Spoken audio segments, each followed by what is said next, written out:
다른 지역들은 비슷하게 나온다고 치고요. 21대 총선과 비슷하게 나온다.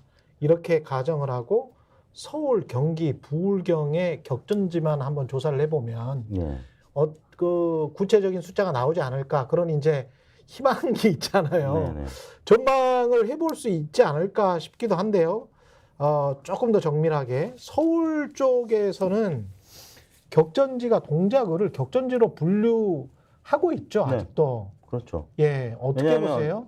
나경원 후보가 또 앞서는 조사들도 분명히 있었기 때문에 물론 나경원 후보는 지난 두 번의 선거에서 40% 초중반 득표를 하는데 그쳤어요. 근데 이제 이번에는 지난번 전당대회 때 어떻게 보면 반윤 후보로 좀 핍박을 받은 이미지가 있기 때문에 동정표가 좀 있었죠, 초반에. 예. 그래서 뭐 초반에는 많이 앞서는 결과들이 있었는데 후반에는 유사명 후보가 좀 이기는 결과들이 다시 나타나면서 역시 이 지역은 민주당 강세 지역인가 보다 했는데 예. 이 한강벨트에서 동작을 그다음에 영등포을 김민석 상황실장이 있는 이쪽 지역들이 강남 서초에서 이렇게 서진하는 거예요. 그러니까 굉장히 보수화됐다는 얘기를 김민석 상황실장이 사실 제가 사는 지역구, 제가 이제 거기 유권자입니다. 아, 그러시군요. 김민석 상황실장이 이제 같네 지역구가. 예. 저랑도 같아요. 그렇습니까? 영등포. 저도 영등포 우리예요. 네. 그래서 방송에서 오가면서 만나니까 예. 그럼 당연히 이제 저한테 물어보시죠. 예. 근데 아무튼 김민석 상황실장 본인도 인정을 하더라고요. 굉장히 보수화됐다. 그리고 재개발 이제 욕구가 있기 때문에. 맞아. 재건축 때문에. 네, 그래서 예. 굉장히 어려운 선거는 맞다. 근데 이제 동작을도 그렇고 영등포을도 그렇고 제가 볼 때는 요번에 굉장히 5% 이내에서 5% 이내에서 초접전 지역이 될 가능성이 있어서 여기는 끝까지 안심을 할 수가 없어요. 동작을이나 영등포을 입장에서는 민주당 입장에서는 두 곳을 뺏긴다는 이야기거든. 그러면. 그렇죠. 그렇게 되죠. 그렇게 되죠. 예. 그러면 서울이 8개였거든요. 국민의힘이. 네네네. 그러면 만약에 다른 곳을 못 뺏어오면 네. 국민의힘이 10개가 된다는 이야기가 되잖아요. 만약에 그렇죠? 이쪽이 그렇죠. 다 넘어간다면. 네네. 그럴 가능성도 충분히 배제할 수 없습니다. 근데 그래서 이제 용산 같은 경우는 또 권영세 의원이 지금 네. 안 좋거든요. 그렇죠. 거기는 이제 박빙 열세 지역으로 이미 그렇죠. 분류가 돼서 예. 물론 이제 그 공표 보도가 무력화됐지만 PMI 조사 한국경제신문에서 권영세 후보가 이기는 결과가 잠깐 발표됐다가 선관위에서 이제 공표 보도 못하게 했는데 그건 이제 샘플링에 이제 문제가 있다고 이제 봐서 근데 이제 이쪽 지역은 아무튼 권영세 후보가 좀 열세인 거는 그 국민의힘 내부에서도 어느 정도 판단하고 있는 것 같아요. 그래서 우리가 이쪽 지역은 열세인 걸 인정하고 쫓아가야 된다라는 캠페인을 하고 있는 것 같고 근데 동작을 같은 경우는 민주당이나 뭐 이제 국민의힘이나 이거는 어느 쪽에서 이긴다고 이제 판단할 수 없는 지역이기 때문에 이재명 대표도 8번 갔나요? 9번 가셨나? 그렇죠. 8번, 8번이요. 그러니까 이쪽 지역은 나경원 후보가 이제 갖고 있는 여러 가지 이제 상징성.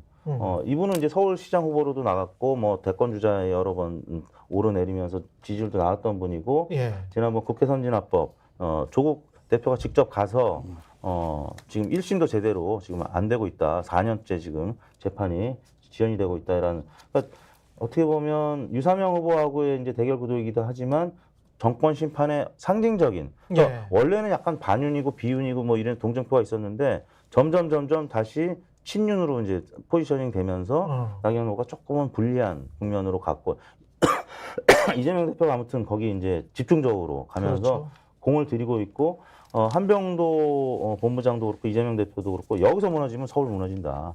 여기는 지켜야 돼. 여기서 이기면 서울 다 이긴다라고 이제 선언을 했기 때문에 아마 동작을은 민주당도 총 집결을 할 겁니다. 결집을 해서 투표율이 굉장히 높은 상황이 될 것 같고요. 그 동작을은 나경원이라고 하는 인물이 갖고 있는 상징성이랑 이 선거가 이제 말하자면 정권 심판 성격의 선거다라는 거를 보여주는 의미에서의 어떤 굉장히 격전지고 말씀하신 대로 동작을에서 어떤 결과가 나오느냐에 따라서 이번 선거 전체가 의미 부여가 규정이 좀 되는데 근거가 될 수 있는 지역이기 때문에 굉장히 중요하게 양당에서 모두 보고 있는 것 같고 근데 여기 그리고 이제 뭐 송파병도 사실 그래요. 여론조사 상으로만 놓고 보면 송파병도 이제 그런 측면이 있어서 그러니까 여기는 이 두 군데는 서울에서 좀 열어봐야 지금 말씀하셨지만 송파에서 민주당이 2개를 차지할 수 있을까요?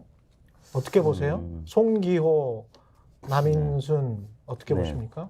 송기 후보는 열세 여론조사가 조금 더 많았던 것 예. 같아요. 이제 배현진 후보가 워낙 그때 또 피습도 당해서 그 이제 동정 표심이 있고요. 예. 그래서 그쪽 지역에서 송기 후보는 여전히 좀 어려운 싸움을 하고 있고 어렵고.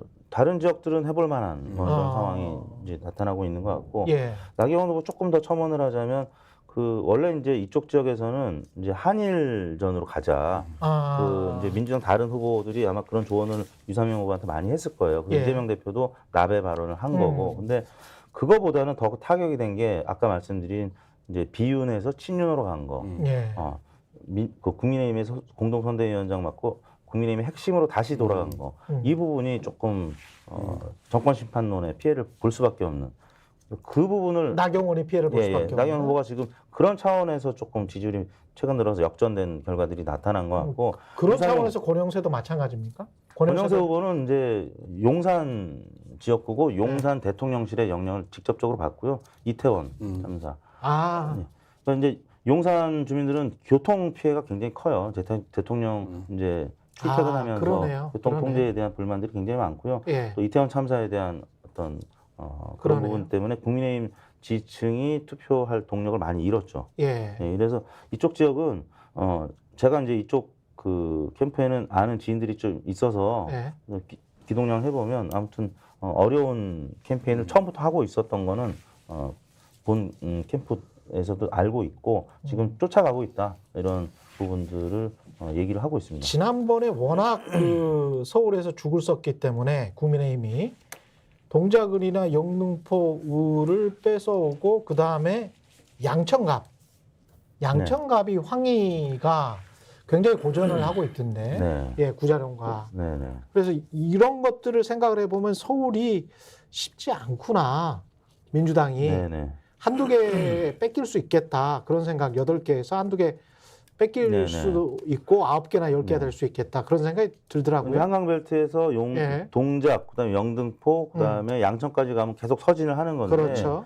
만약에 영등포을이 요번에 민주당이 지게 되면 다음 선거 때 양천까지 번질 수 있다고 봐요. 근데 아직까지는 그 정도까지는 아니고요. 아니다. 김민석 상황실장도 초반에는 중앙당위를 너무 많이 받기 때문에 지역에서 거의 안 보였어요. 저 지역 예. 주민들이 사실 불만들이 있었습니다. 우리 지역에 대해서는 너무 무관심한 거 아니냐. 근데 그렇죠. 선거 이제 중반부터는 김민석 상황실장이 엄청나게 공을 들여서 이제 캠페인을 하고 있는데 아무튼 영등포을 그다음에 동작을이 다시 민주당이 선거 종반으로 들면서 강세를 보이면서 스픽스는 말하는 언론입니다. 대세는 유튜브, 그중에서 스픽스. 좋아요, 댓글, 구독, 알림 설정. 여러분이 저희를 사랑해 주시고 우리가 여러분을 사랑하는 4가지 방법입니다.